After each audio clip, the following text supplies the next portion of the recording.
যে আল্লাহ রাসূল সাল্লাল্লাহু আলাইহি সাল্লামকে আল্লাহ বলছেন যে তোমাদেরকে 5টা বিষয় নির্দেশ দিচ্ছি, আর আমি নির্দেশগুলো পাইছি কার কাছ থেকে?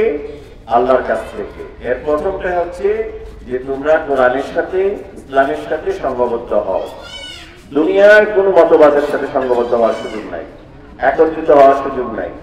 আমরা জেনে না জেনে আমরা বিভিন্ন রকম স্লোগান দিতেছি, সেই জায়গায় যদি কোরআনের বিরুদ্ধে একটা কিছুও থাকে সেই জায়গার সাথে আমাদের সংঘবদ্ধ হওয়ার সুযোগ নাই। ক্লিয়ার কিনা?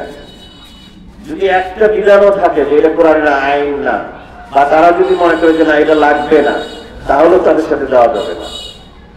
তারা যদি মুখে মুখে, আমরা তো নামাজ পড়ি, দেখেন এই হাদিস, আমি এই হাদিসটা এই জন্য নিয়ে আসলাম, পরে আসতেছে যে তাহলে প্রথম কথা হচ্ছে যে আমাদের সকল কোরআনের বিধিবিধান আইন কানুন এর সাথে আমাদের থাকতে হবে, এর বাইরে যাওয়ার সুযোগ নেই।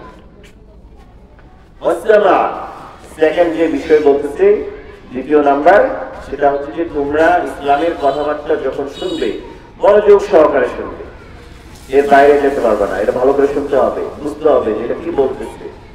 হ্যাঁ, না শুনলে কি বোঝা যায়? আর হালকা করে শুনলাম আর চলে গেলাম। এজন্য কোরআন যখন তেলাওয়াত হয় কথা বলা যায়, এর মানে কি? এর মানে কোরআন তেলাওয়াতের সময় মনোযোগ সহকারে শুনতে হবে, এটা কোরআনের নির্দেশ। হ্যাঁ, এই জন্য রাসূলুল্লাহ সাল্লাল্লাহু আলাইহি ওয়াসাল্লাম দ্বিতীয় যে বিষয়টা বলছেন জামাতের পরে যে তোমরা কোরআন এবং ইসলামের সাথে সংঘবদ্ধ হও, এরপরে এই কোরআন এবং ইসলাম ভালোভাবে শোনো। 3 নাম্বার বলছে ওয়াত্তাআত, এই যে শোনার পরে শুধু শুনলা আর তোমার মতো তুমি চললা, তাহলে হবে না।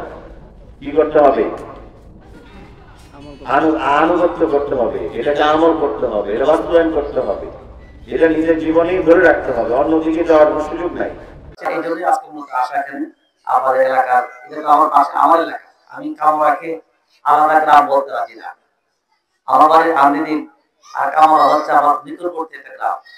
আমি তো তালশহর অনেকগুলি সমাবেশ করেছি, সেখানে বলছি তালশহর আমদিন মহিষার কামরা, এটা 4টা ইউনিয়নে একটা ইউনিয়ন হলো আমার কাছে, 4টা গ্রাম নিয়ে একটা ইউনিয়ন হলো আমার কাছে একটা গ্রামের সমান। আমি এটা গ্রাম বলে মনে করি, আমার গ্রামকে যেভাবে ভালোবাসি আমি আরেকটাকে গ্রামের মনে করি, একই গ্রাম বলে ভালোবাসি। আমি আর ছোট্ট করে বলতে পারি একটা পরিবার বলতে পারি। এক সময় তো বৃহত্তর ইউনিয়ন কিন্তু একটাই ছিল, ইউনিয়ন তো এটা না, তালশহর অষ্টগ্রাম সব মিলে বড় একটা ইউনিয়ন ছিল। এখন যে পুরো ইউনিয়নটি একসময় পুরো একটা ওয়ার্ডের মধ্যে ছিল। বছরের ভিতরে আমি আমার ভোট দিতে পারি নাই, এটা সরকারি অস্বীকৃত। 4টি জেলা ভোট দিতে পারে না, ভোট লইতে জানে। সারাদিন ভোট লইলাম, পরের দিনে আসা উনি আমার ভোট হয়ে গেছে। এই যে দুঃখজনক একটা নিউজ, অতি হলে সত্য, আপনারা স্বীকার করতে পারবেন না। এমনকি কবরে শুয়ে রয়েছে 10 বছর আগে, 10 বছর আগের ভোটও কাস্ট হয়েছে।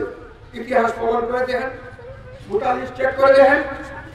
এইগুলি কি নৈতিকতা? এইগুলি কি মানুষের মনুষ্যত্ব? নিজের বিবেককে প্রশ্ন করে। রাস্তাঘাট ওনারা যে নির্বাচিত হয়েছে, ওনাদের সরকারি অনুদানকৃত, বাৎসরিক সরকারি অনুদানকৃত যে পাত্ররা পাইত, যদি তার 25% যদি এলাকার রাস্তাঘাটে অবকাঠামো ক্ষেত্রে ব্যয় করতো, তাহলে আমাদের আসামের রাস্তাঘাটের এই অবস্থা থাকতো না। কথাটা সত্য কিনা? সারা দেশের আমাদের ব্রাহ্মণবাড়িয়া জেলার সবচেয়ে খারাপ অবস্থা হয়েছে ছয়, এবং দ্বিতীয় অবস্থান আছে খারাপের দিকে আসল, যেখানে আমরা সাধারণ একটা রিক্সা দিয়ে চলাচল করতেও ক্ষমতা ভেঙে দেখা চোখের সামনে লুটপাট করে শেষ করে দিয়েছে।